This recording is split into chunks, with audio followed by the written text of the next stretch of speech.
I have an idea, okay, to convert that into a product. Okay. Now that idea, how do I initiate it? Everything is hypothetical until and unless it is being validated by your customer or a prospective customer.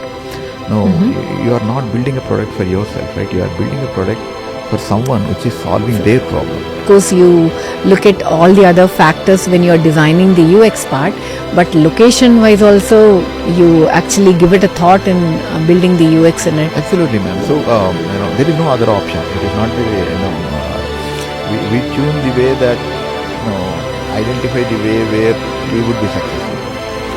If a particular product is being successful in India, what we typically look at is what are they doing and what are these items that are working for them. We need to start exploring it, copy it, mature it, implement it. Hello, welcome to Casey Talks Career. It's so inspiring to bring such wonderful content to you from the corporate desk. Last time we had a podcast on leadership coaching and the challenges that we had. Today we have a wonderful guest, Mr. Ravi Daparthi. He's a serial entrepreneur with 14 plus years of experience only in entrepreneurship and product development. So today we want to focus majorly on product development areas. How can you initiate the ideas to product development? What are the POCs? How do you build MVP? And then what are the skills that are required? Where do you have challenges? How networking helps to sell your product? All these we have discussed. And the podcast turned out to be a very beautiful conversation. I hope you guys will also gain some insights into this product development.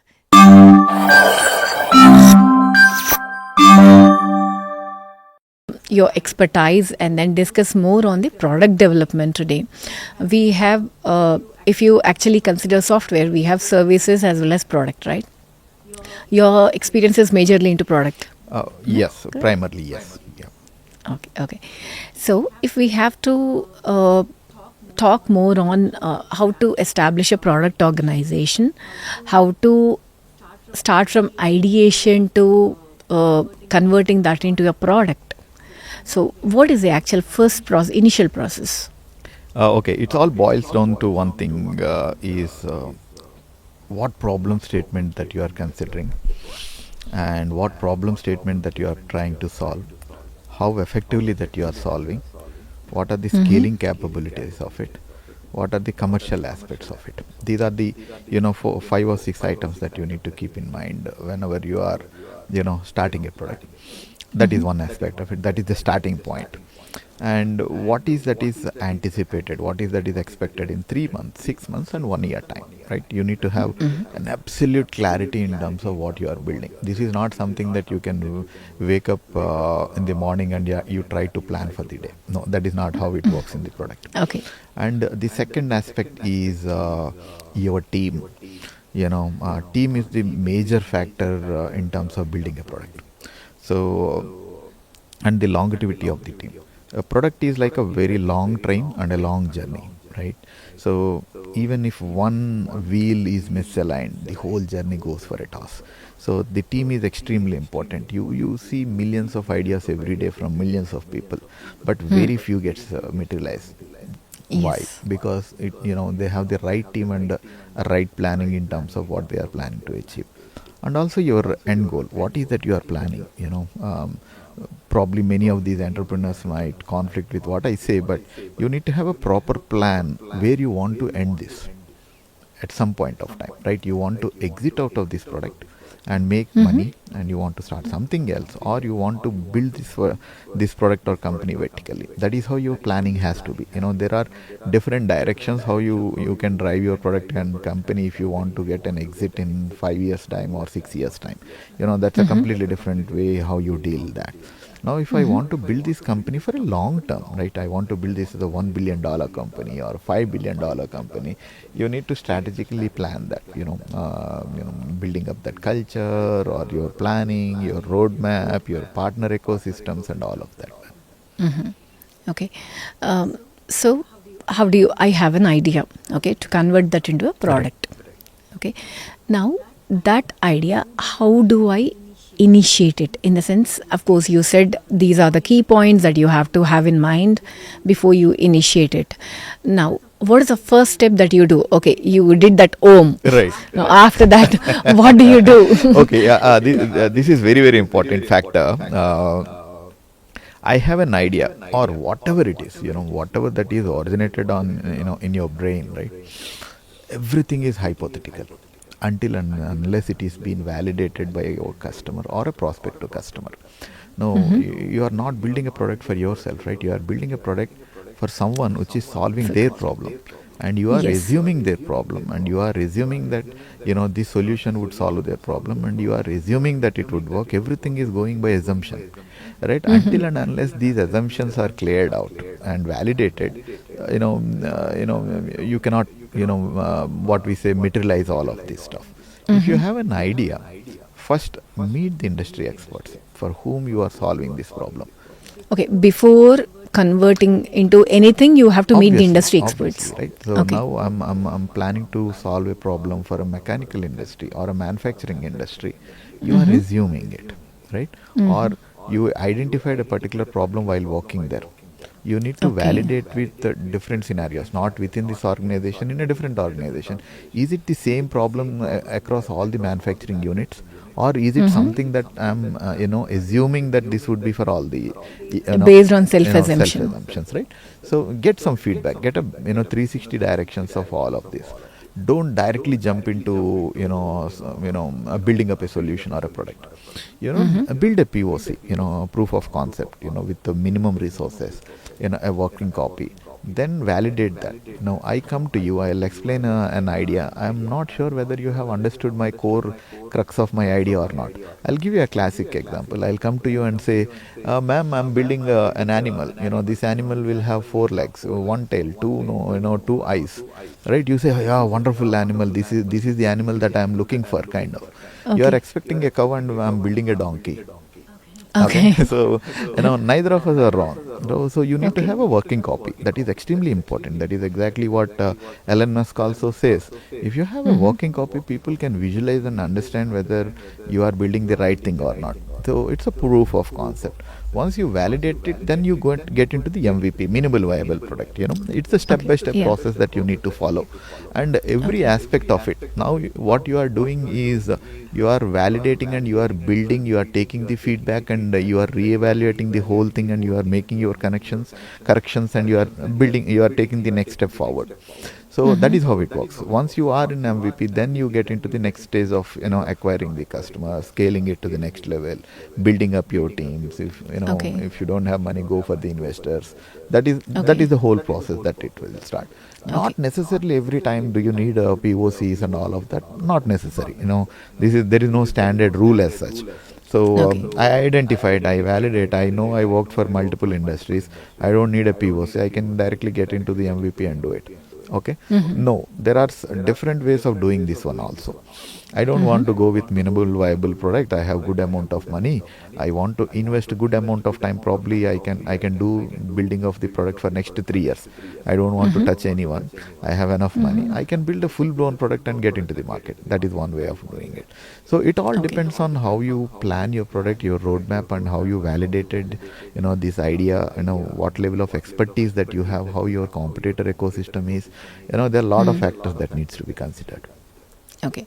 When usually what we see is when we are doing the POC also, we try to see that we if there is a customer, okay, we'll try to take the data and inputs from them, their requirements, and try to do a POC. So if you don't have anyone as such, like can you still build the POC? Absolutely. So you don't need to have a customer to have a POC. A POC is for the customer. Okay. So Yes. you can simulate the scenario. You don't need a customer data. Okay. You can simulate all that information, and you can build your POC. Not necessarily it should have all the real time data and all of that stuff. I'm talking about the software products, right? Yes. So you Yes. don't need to. You don't need to have a customer as part of the POCs, but it is always advisable, where you start with some pilot customers. Okay, so identify few pilot customers, work very closely with them. That boosts your confidence. Otherwise, you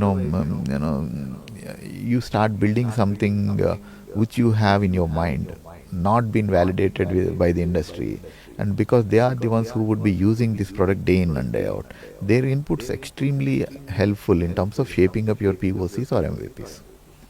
Okay. Yeah. Yeah. So, when it comes to product development, usually services people take up with a minimum experience. But when it comes to product development, you need to know the in and out of it. The integration part, the front end, back end, everything. So, just somebody should have real time experience of a longer term or short term. How do you Right. validate that? Uh, so the product development is a completely different mindset you need to have, right? So I don't differentiate services and product as such, but someone who have worked for 10 years or 12 years or over a period of time in services, if they need to work in a product kind of environment, they need to tune a lot of stuff. So the product is a long journey. As I said, I was assigned a task today morning and I completed the task by end of the day. I'm done. No, when Okay. I'm given a particular task, or if I planned a particular task, what is the reason behind it? Who is using it? To what extent that they are using it? Whether the deployed feature is being used properly or not? If it is not being used, what is the market fit that we need to look at? Based on that, there are a lot of iterations that needs to be done. As a developer or a product manager or a validation manager, you need to understand right from the customer perspective. So that product mindset is extremely important. So when we are working in a service, it is a small chunk of things. You take it, you build it, and you give it, and your story ends there. Unless there was Yes. some other head who would be sitting on top of your head and they manage all of that stuff, right? Okay. So the product mindset is a completely different mindset you need to have. Okay. So, as you said, there are a lot of iterations which are required. So, the product gets evolved, right, over the period of time. And we, at times, what we see is the product that what we imagined, what we had in our idea, would completely form into a different product altogether after many iterations. So, is this good? How do startup entrepreneurs or the product managers, how do they have to accept this? Because initially they thought the product should be like this, but it has to be consumable to the clients, right? So if it, how well it has to evolve, and what kind of mindset should people have to accept the changes? Okay, so let's take this in two different perceptions. A perception from the product engineering standpoint, a perception from the customer, right? So I'm using Gmail. Gmail introduced around 15, 16 years back, I think. Are you comfortable using the same Gmail from last 15 years, whatever that they released on day one? If you are still using that, are you comfortable with that? We definitely No, need the enhancements. lot of enhancement that happens. You need change. Except wife, you don't want to see their the same thing every day, right? So market is evolving, technologies are evolving. There are a lot of automation that are coming up.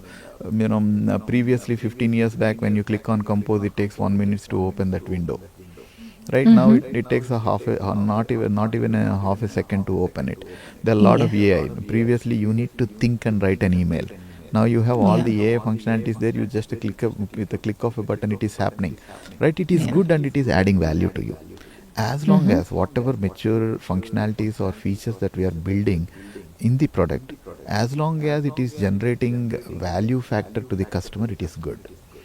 Okay, so from the engineering standpoint, it is the hardest decision that we need to take on any given day. Now, I Okay. started with four functionalities or five functionalities. Product is very lean, simple. That is what we keep in our core. USPs, that it is very simple to use. Over a period of time, you start acquiring customers. Every customer has a different perception of running their business and using the product the way that they want it, right? They come up with their own changes. This is what I feel would be a value addition there. So, and you also feel from the product engineering standpoint, you also feel, yes, we need to have.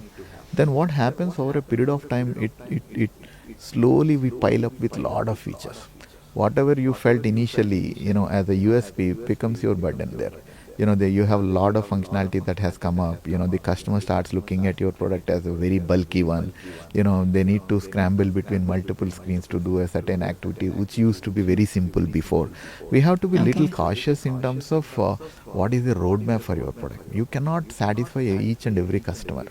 Customer Hmm. is your god, customer pays your bill, but customer is not everything for you. Okay, so you have Okay. to be little cautious in terms of what you want to inject in your product. What would be your roadmap. You take a classic case of WhatsApp, right? So WhatsApp is same in last 10 years. Probably they might have introduced four or five features. Do you think WhatsApp is the best communication channel that we have in the market? No. There are thousands and thousands of apps that are available in the market which are much better than WhatsApp. They have certain strict roadmap that they follow. I don't want to make my app bulky because simplicity is the core USP of my product. That is why WhatsApp is ruling the market, right? So you Yes. need to They're not making it more yeah, complicated. yes. So it all depends on how you wanted to define the strategy of your product. Okay. So Mm. whether you wanted to go to Okay. the enterprise level or you wanted to be in small and medium enterprises, you need to strategize, right? So based on that, you need to. Now you take a case of some of these SAPs and all of that. They're huge Mm-hmm. systems, right? Yes. So no. I want to build a simple SAP system where I just wanted to have 3 or 4 screens and 5 buttons. That won't be suitable for enterprise. Because the functionalities are at Exactly, large scale. exactly. That's the need of the enterprises. They wanted everything under one umbrella. That is how they cater. Even though there is a pain for the users to start using it, it all depends on how you strategize. Okay. Will this be applied both to B2C and B2B products? When it comes to the product, yes. As I said again, what kind of market segments that we are when you are going to B2B, it is at the enterprise level, right? You need to have certain strategy. It is not being used by one user in an enterprise. There are different characters that comes into picture, different roles that comes into picture. How do you define this whole intersection between these roles and these modules and all? When it comes to B2C, it's an individual level. You have your own priority and you do it, right? So I can satisfy you with whatever functionalities that I have, but you don't collaborate with anyone as such. It's an individual way of doing it, and it all depends back to as I said, whenever you are building a product, what market segment that you are targeting. As I mentioned earlier, are you going for B2B, B2C, or B2B or B2C? So you need to understand the personas of the customers, right? What kind of users that you are onboarding. Based on that, your strategy has to be defined. Trust me, it went to extreme minute level as well. Whenever we are defining any product roadmaps, whenever we are defining any UX, UI, user journeys, and all of that, we consider the region, we consider the ethnicity, we consider the all these different factors of this user. When this product is being used by North American users, how should this look like? When it is being used by Asia Pacific users, how the UX and UI journey should be. If it is being used by a different continent, how should it be, right? Now if it is being used by Middle East, they'll probably be using their left hand, most of the time. It is completely Okay. different the way that you use on the right hand, right? So Okay. all of this needs to be considered. There is no other option. You need to create the comfort zone for the user rather than asking them use whatever that we have done. So if you Hmm. look at the some of the bulky enterprise systems in 1990s and early 2000s, they're not worried about the UX, UI, user journey and all of that, right? Very big boys. I don't want to name that. So you need to tune your business the way that they defined in their product, right? Okay. So they have defined certain process, they start implementing it, and you have to tune your business accordingly. Now Okay. all of that scenario has changed once we had the SaaS systems and all of that. Now Hmm. you can completely configure these portals in the way that you define your business. Okay, so that is where the simplicity, UX, and all of that would be considered. So that is where your strategy would work. You need to plan how you want. I wanted to build this product only for India. You have, we like bright colors. You Yeah. wanted everything flashy and all of that. You don't appreciate a candlelight dinner. Even if I go for a candlelight dinner, I literally say, look my menu. I'll open my light and do it. But if you look at the Western countries, and the candlelight dinner is, the most prevalent, right? They wanted the low light, not too brashy, Subtle. subtle, and all of that stuff. You need to have all of this be considered, while designing the product. And different age factors. Who are the customers for you, right? Is it if you are building a product for children, you need to have a different set of UX and UI, that More is more funny, funny. funky, You and don't all need that. to too much of learning curve involved and all of that. If you have a teenagers, or 16 years, 20, and 20 to 35, they can use any kind of system. Beyond 35 and 40, you need to be little cautious. If your customers are more than 50 years, you need to, be extremely careful in terms of how you are defining your roadmap, how you are defining your UX, UI functionalities, and all of that.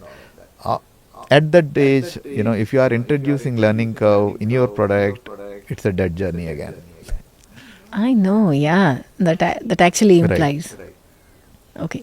So I was not aware that, I mean, of course, you look at all the other factors when you're designing the UX part, but location wise also, you actually give it a thought in building the UX in it. Absolutely, ma'am. So, there is no other option. It is not that, we tune the way that, identify the way where we would be successful. Hmm. If a particular product is being successful in India, what we typically look at is what are they doing, and what are these items that are working for them. We Mm-hmm. need to start exploring it, copy it, mature it, implement it.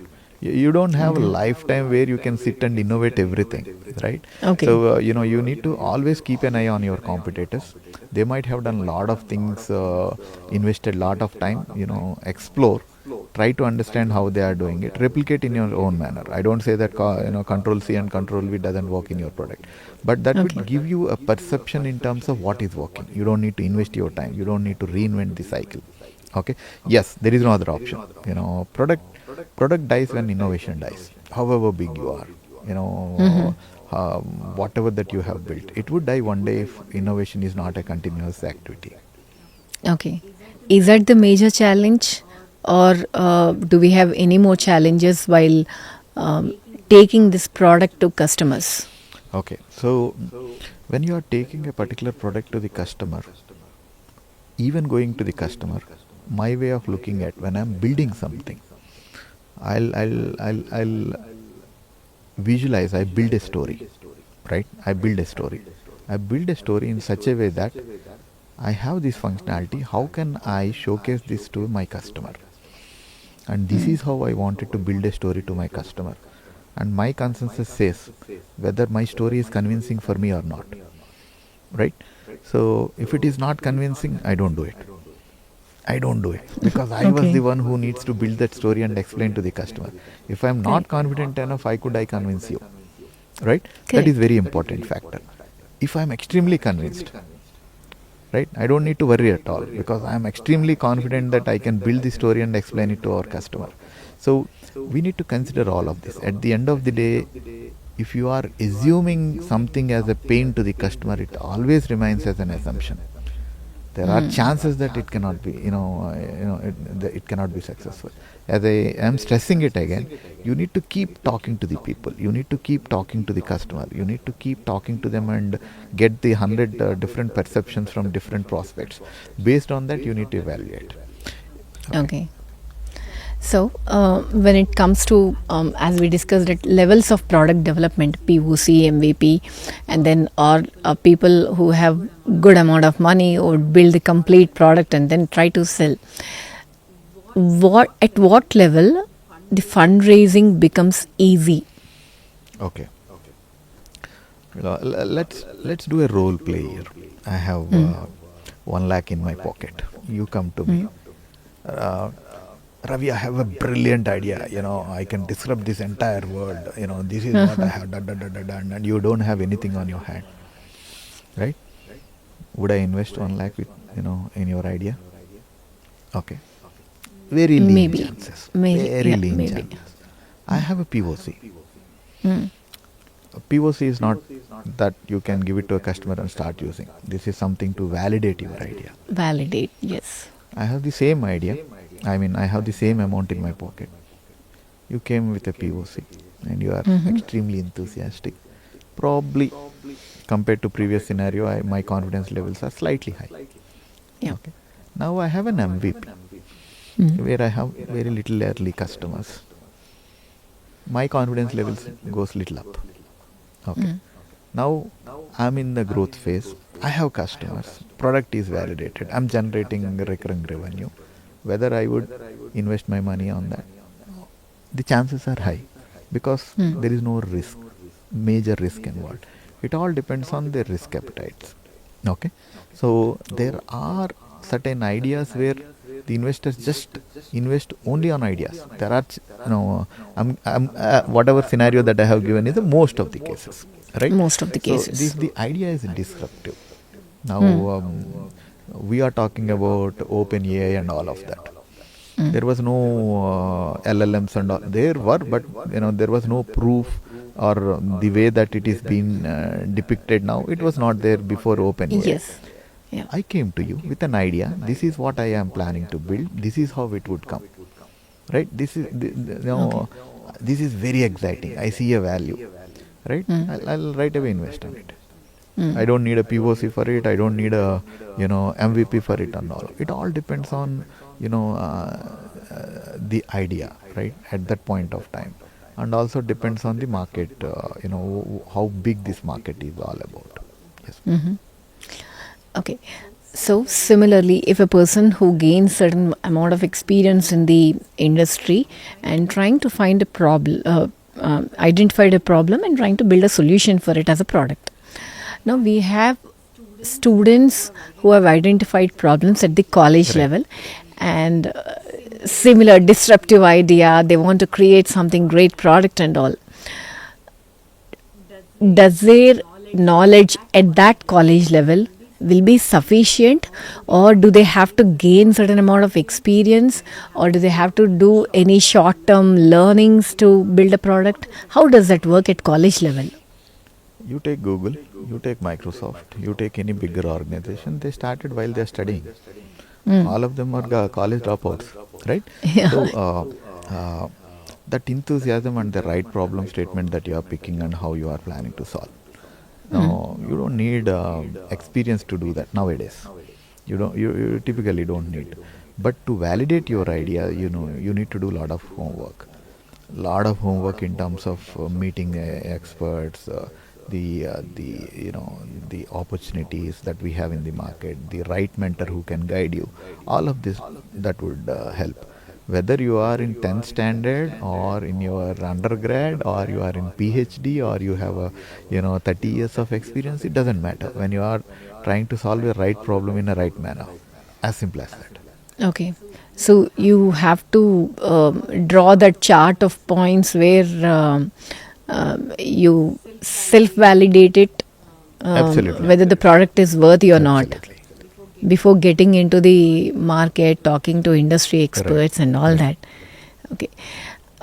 I mean, we're not talking about the generic things, but personally, in your experience, what kind of challenges have you faced when you are actually developing the product, and then how to attract the customers? Because end of the day, after you develop the product, you need to go to the customers, right? They have to consume the Right. product. So what kind of challenges have you seen? Okay, so we have challenges every day, even till today. Yeah, that's So, there in the day-to-day experience. it's an interesting part. If you don't have challenges, you are doing absolutely wrong. Okay, absolutely wrong. So that's the end of the journey. You need to have problem every day. You need to have some or the other that should be coming. That's an indication that it is being used. That's an indication that someone is actually considering it and doing it. There are many opportunities, I would say, not challenge, right? So whenever we are building any particular product, there are a lot of aspects that needs to be considered. Not only just using a technology and building a product. That is hardly 20 to 30% of the whole journey. You need to identify, as I mentioned previously, you need to identify what segment of market that you are looking at, who are those ideal customers for you, whom to reach those customers, how are you catering this product to them, whether it is meeting to them or not, how quickly you are responding to your customer, right? I'm in the early stages of my product. I got one customer onboarded. He wanted certain things be changed, right? That is not how the industry works, or at least his business works and all. You have to be on your toes, right? In your real time experience, when you're trying to, what kind of challenges actually you have encountered when you're trying to sell the product to the Right. customers? So uh, when you are approaching a customer, you need to build a story. You need to build a compelling story, right? Most of the young entrepreneurs and the product owners and the sales guys that we have seen, right? They try to explain what they have in their product. I'll give a very classic example in a very layman terms. I went to a Balkrishna movie or a Pawan Kalyan movie. There are a lot of emotions. There are a lot of excitements, and all of that will be there in the movie. I watched that movie. I literally enjoyed it. I came to you. I'm trying to explain that movie to you. You don't feel the same, right? So you don't feel the depth of it. You don't feel there is emotions as part of it. When I'm trying to explain it as a brief scenario kind of stuff, and that has to relate to your real time things. So product is all about a story building, right? You need to build a story. You need to build a story while building your product. You need to build a story while you are explaining it to your customer. It is pretty easy to relate, right?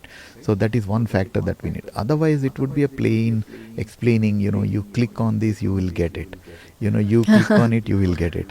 You go Okay. here, this is what you will see, kind of stuff. Okay. You Okay. cannot engage the customers. That is one aspect that we need to be absolutely clear. Building of product is one aspect. How you are representing your product is a very important factor. That is one thing. And how you are engaging your teams, right? So whether you have right people at right positions, and how are they defining these is extremely important as well. So that is one factor, where we need to train your teams quite regularly, as your product is maturing day by day. And managing your finance, that is extremely important. you Yeah. you are all in an excitement phase. I have an idea, I built a product, I got the customer, they are very happy for it, but whether you are getting money out of it or not, that is where most of the beautiful products just die, right? So Oh. I build up one of the best products in the market. There are a lot of market that I captured. I have a huge number of customers, but I don't have an eye on my competitors. That is what we call it as an ostrich mentality. Ostrich mentality is something that I keep my head under the soil. I feel that this is too warm, I don't need to bother anyone, and some predator would be watching you to kill. That is exactly what happened with Nokia. Nokia is one of the best mobile brands in the world. There is no other brand which can beat them in terms of the flexibility, in terms of durability, in terms of everything. Still, Nokia is the best phone for me. But it just died in no time, right? Everything is right. So only aspect that they ignored was the competition. How the market is evolving, how the competitors are coming up, what are all the new things that they are coming up, whether these guys are pretty quick in adopting or not. They died in few years, 2 3 years. A mammoth Yeah. organization which is a market leader, just disappeared in no time. So there was a wonderful statement from the CEO of Nokia. It made my eyes wet.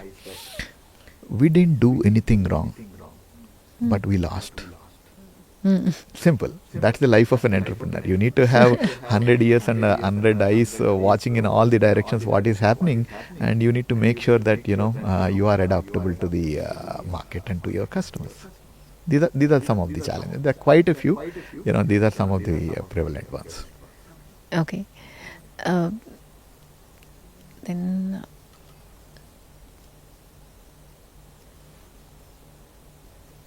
Networking?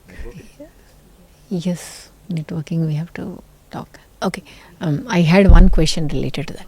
Okay, so when you actually told that the founder or the product developer should be a storyteller, whoever sells the product to the customer. Now, do you cascade the same thing to your sales team? Because end of the day, in the initial phases, you would go and talk to the customers as a product owner. Now, when you expand, okay, when your wings expand, you will have your beautiful sales team and all. They should be eventually the same storytellers, and they should carry the same vibes to the Right. customers. So your sales and support are the face of your company. Yeah, Right. So correct. what they talk, how they deal with the customer defines the culture of our product, because they are the face of it, right? So they Correct. should be extremely good storytellers. That is what we train, right? At Okay. least if you are until growth stage. Once a brand is established, I don't say that they should not be storytellers and all of that. I'll give you a classic example. I built a car with the best of the best features and very modern comforts, everything. I marked it as Ravi car, and I have Mercedes Benz besides that car, which doesn't have not even 50% of features that I have it at the same cost. Probably my car is much lesser than that one, and you have, the price of Benz car, is the money that you have in your pocket. You go there and which one you buy, Brand. right? So once a brand is established, it's a mentality of the customer, right? I don't want Okay. to take risk. This is established. You Okay. need to build the trust with the customer. Brand is nothing but the trust. End of the day, right? Correct. You need Okay. to build the trust. As part of this journey, you need to build that story to create that confidence with the customer. That would be translated into trust. Once a particular customer starts using your product, in the initial days your customer should be your sales guys. They are the ones who needs to endorse. If they are not doing it, it will not work out. You need to realign Okay. yourself. As Okay. simple as that. How does branding help? As we discuss brand, yeah, you talk about a brand, but when your product comes, what kind of different branding options can you make to? I mean, you said one of them is definitely trust. Other ways to brand your product and make sure that you have good number of customers. Okay, so brand is all about how you are tuning your customers. You got my point, right? Uh, Probably it might be a bad example, but I'll explain you. So you went to your Instagram, you have seen Ravi brand wherever you do it. What you do? Then you go to your Facebook. I also find Ravi brand there. I went to a newspaper. I see Ravi brand there. Then that creates some kind of curiosity. You buy it, and the other guys had a similar kind of experience. They also buy it. You both went out, and both are carrying the same brand. What do you feel? Wow, I have taken a right decision, right? Whether that particular product is maintaining that value or not. If you feel that it is not good, even after taking it, you resonate the same with your other friend also. They also start feeling, yes, she is right. That's the end of Correct. the road. There is no brand Okay. there, right? Okay. So now once the trust is established, okay, this is my expectation, and they meet my expectation. That's you have some confidence on this product. Once you start using it, that is how you have the trust factor increases. That is why you talk about it. And again, whenever you are building this brand thing, right, what kind of customer base that you wanted to target?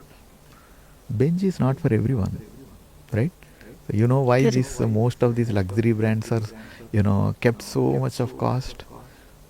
No, Just to make sure that they have their they have their unique customer base. So no, I wanted to target only high-end customer base. customers. That is how I do my marketing. That is how I do my product. That is how I do my pricing strategy. Whatever it is, I don't want any middle-class guy, dare enough to step into my showroom. That is my strategy.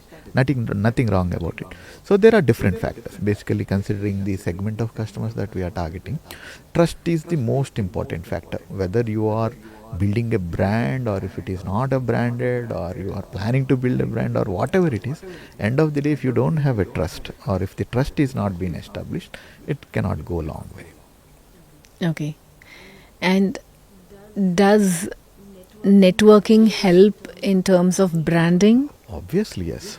and sales, or taking your product to market? How does that help? See, why Michael Jackson is a super dancer? Don't you think that we don't have any other dancers who is far better than him? Absolutely. They are right. You have a talent, you build a wonderful system, you should understand how you can showcase yourself and your product. There are hundreds of channels and hundreds of ways of doing it. Networking is extremely important, extremely important. I've seen beautiful products, beautiful entrepreneurs. They have built some of the best products in the market. Now, most of them couldn't able to market that, or not successful, because they don't have that entry point of doing all these networking events, right? You go there, you talk to a lot of like-minded people, or your prospective customers. You understand the whole scenario of the market when you are talking to different characters in the industry. Networking is extremely important. Without that, things will be slowed down. I won't say that won't be possible, but things would slow down.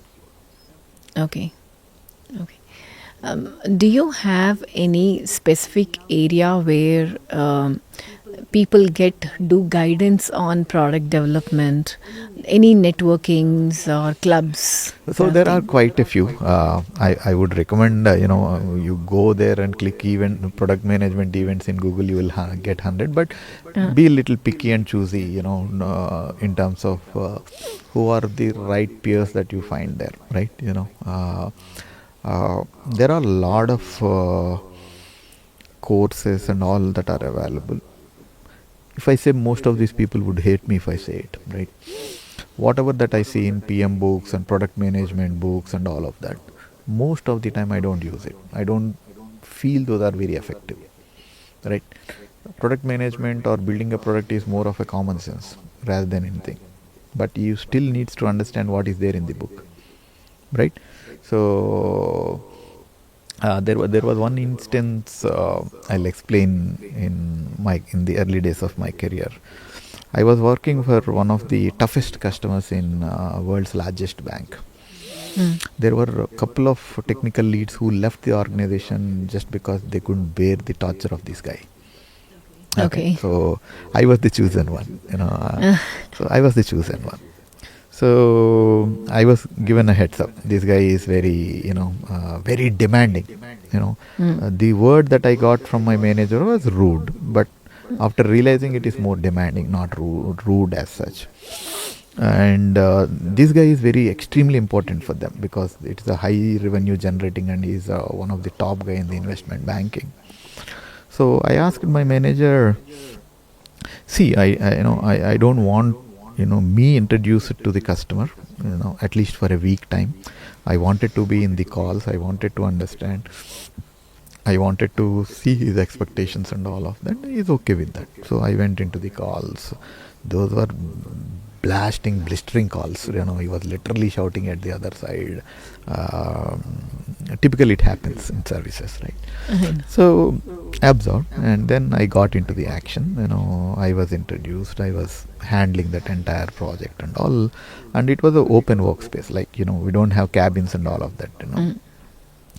I worked for 3 days continuously, coding, building the functionalities, working 18 hours a day. I made sure it is delivered even at least 2 days before the committed date. I delivered it, and it is their responsibility to validate, test, and give us the thing. I waited the next 2 days also. I sent a reminder. I sent the reminder on the other day. We went into the call. I was literally shouting at my client. See, I put almost 86 or 90 hours without going home, considering the seriousness of it. From your tone, I delivered it. I wanted a validation so that I can cross-check and deliver it to the production. I was literally shouting. My delivery manager used to sit at the corner of the development center. He literally, ran to me. Why are you shouting at client? Mm. You should never shout at client, right? Yeah. Is what the statement is. You trust me, I got an appreciation mail the next day, right? If you look at the books, you should not shout. You should, always be in a polite manner. You need to convince. You need to diplomatically handle. You should be, all of that stuff. At that moment, his intention was that we have to be at his pace. Mm. He is demanding, and we have to be like that. I put my effort, and I want the similar kind of expectation from you, right? I was the best employee for next 2 years. Right? When he came to India, he sponsored my entire visit. He was here in India for a week. He wanted me to be with him for an entire week, fully sponsored. This is around 17 years back. Fully sponsored. So you have to be street smart. You have to be, you should use your common sense. You should understand where to use principles and where to use your brain, otherwise it doesn't work out. If a book says and you have to follow this book and it doesn't work out, it would be a disaster. That is what I advise to any manager. Those days are gone where you can dictate and people can listen to you. You have to be a servant leader. You have to understand what the strengths of your people. You have to tune your ways how you can make things done with your team. Some people would deliver only when you shout and put pressure on them.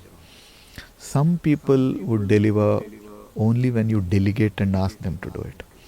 Some people you don't need to do anything. You just give them and they deliver. Right? You need to understand these three characters in your team and tune your personality how you are doing it. As simple as that. If you are trying to use the same principle for everything, it doesn't work out these days. If you want to become a Tendulkar, you need to understand how to face all different varieties of 6 balls that you get in a over. If you are getting all 6 balls in a similar manner, anyone can be a Tendulkar, right? You need to understand that. So you have to be street smart. At the same point of time, you need to understand what are all the industry standard, that you have in the book, where to apply and all of that. I cannot go to my customer and talk in my own terms. This is how I do, this is how I do, this is what I shout, this is what... You have to talk what is there in the book which they could understand, right? So both aspects are extremely important. It's an, let's say, it's a amalgamation of both. Absolutely. Thank you, Mr. Ravi. That was a great conversation on product development and startup on product development. Absolutely, my pleasure, ma'am. Thank you very much. Thank you.